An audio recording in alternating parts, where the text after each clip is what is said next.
दोस्तों, आजकल एक खबर लगातार सामने आ रही है कि क्या आने वाले समय में देश के एटीएम बंद होने वाले हैं। पहली बार सुनने में ये बात थोड़ी अजीब लगती है क्योंकि एटीएम तो हमारी रोजमर्रा की जिंदगी का हिस्सा बन चुके हैं। लेकिन अगर इस खबर के पीछे की वजहों को समझा जाए तो ये बात पूरी तरह से बेबुनियाद भी नहीं लगती। दरअसल ये चर्चा ऐसे ही नहीं हो रही, बल्कि इसके पीछे रिजर्व बैंक ऑफ इंडिया यानी आरबीआई की एक अहम रिपोर्ट है जिसका नाम है trend and progress of banking in India. यह रिपोर्ट इसलिए महत्वपूर्ण मानी जाती है क्योंकि आरबीआई देश का केंद्रीय बैंक है और इसकी रिपोर्ट के आधार पर ही बैंकिंग से जुड़ी नीतियां बनाई जाती हैं और जमीन पर लागू की जाती हैं।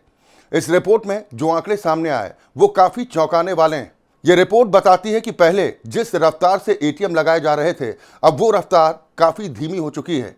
इतना ही नहीं, पहले से लगे हुए कई एटीएम अब बंद भी किए जा रहे हैं। यह स्थिति तब सामने आई जब दूसरी ओर बैंकों का विस्तार लगातार बढ़ रहा है, खासकर ग्रामीण और दूर दराज के इलाकों में।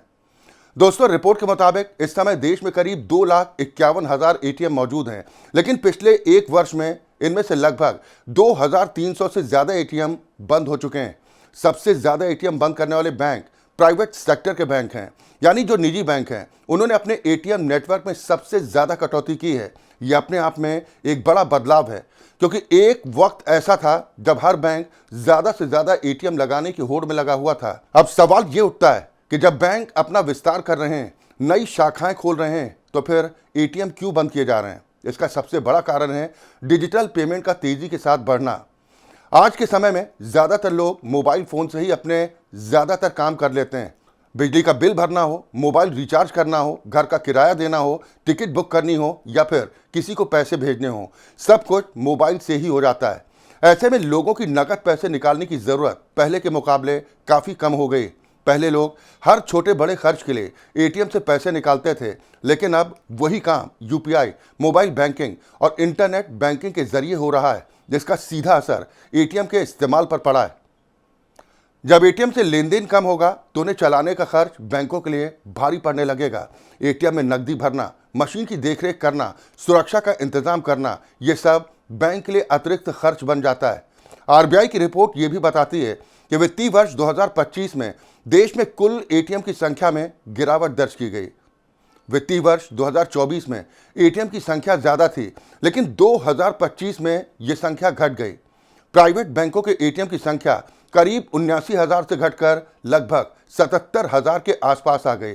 यानी साफ तौर पर कहा जा सकता है कि एटीएम नेटवर्क में कमी देखने को मिल रही है। हालांकि ये कमी हर जगह एक जैसी नहीं है। पब्लिक सेक्टर यानी कि सरकारी बैंकों के एटीएम भी घटे, लेकिन उनकी संख्या में गिरावट प्राइवेट बैंकों के मुकाबले कम है। इसका एक कारण यह भी है कि सरकारी बैंक अब भी सामाजिक जिम्मेदारी को निभा रहे हैं और ग्रामीण इलाकों में बैंकिंग सेवाएं पहुंचाने पर ज्यादा ध्यान दे रहे हैं। एक और अहम बात जो इस रिपोर्ट में सामने आई वो ये है कि बैंक अब शहरों में शाखा से दूर लगे एटीएम यानी ऑफ साइट एटीएम बंद कर रहे हैं। मॉल, रेलवे स्टेशन, बाजार या दूसरे सार्वजनिक जगहों पर लगे एटीएम को चलाने का खर्च ज्यादा होता है। नकदी प्रबंधन, सुरक्षा और रख रखाव की लागत बढ़ जाती है।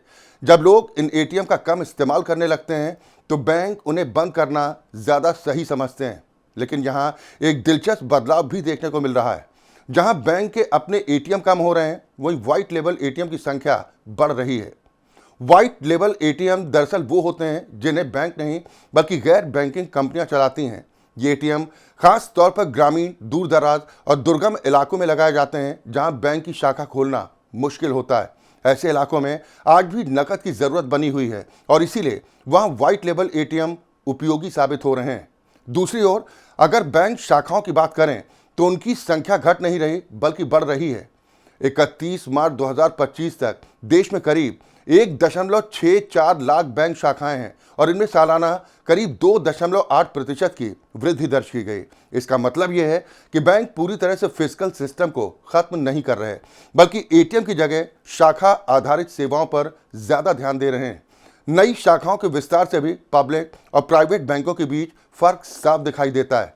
सरकारी बैंक ग्रामीण और अर्ध शहरी इलाकों में ज्यादा शाखाएं खोल रहे हैं ताकि वित्तीय सेवाएं हर व्यक्ति तक पहुंच सकें और सरकारी योजनाओं का सही तरीके से क्रियान्वयन हो सके।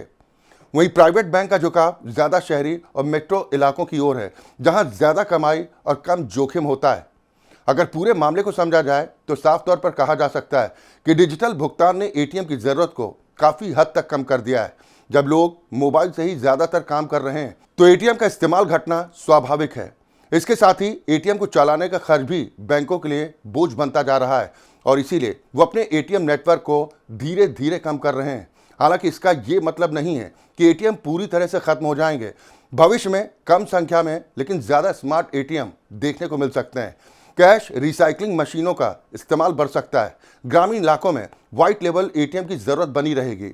डिजिटल भुगतान के साथ साथ नकद की पहुंच भी जरूरी, खासकर उन लोगों के लिए जो अभी डिजिटल सिस्टम से पूरी तरह नहीं जुड़े। और इसीलिए आने वाले समय में बैंकिंग का मॉडल एक मिश्रित मॉडल होगा, जिसमें डिजिटल भुगतान और सीमित लेकिन जरूरी एटीएम दोनों साथ साथ चलेंगे। यानी एटीएम कम जरूर होंगे लेकिन पूरी तरह बंद नहीं होंगे। उनका स्थान, संख्या और स्वरूप जरूर बदल जाएगा। इसी पूरे विषय के आधार पर एक सवाल बनता है कि आरबीआई की trend and progress of banking in India report के अनुसार वित्तीय वर्ष 2025 में एटीएम की संख्या घटने का मुख्य कारण क्या है? क्या कारण बैंकों का आपस में विलय है, नकदी की कमी है, डिजिटल भुगतान की बढ़ती लोकप्रियता है या आरबीआई के नियमों में बदलाव? इसका सही जवाब आप कमेंट के जरिए दे सकते हैं। नमस्कार।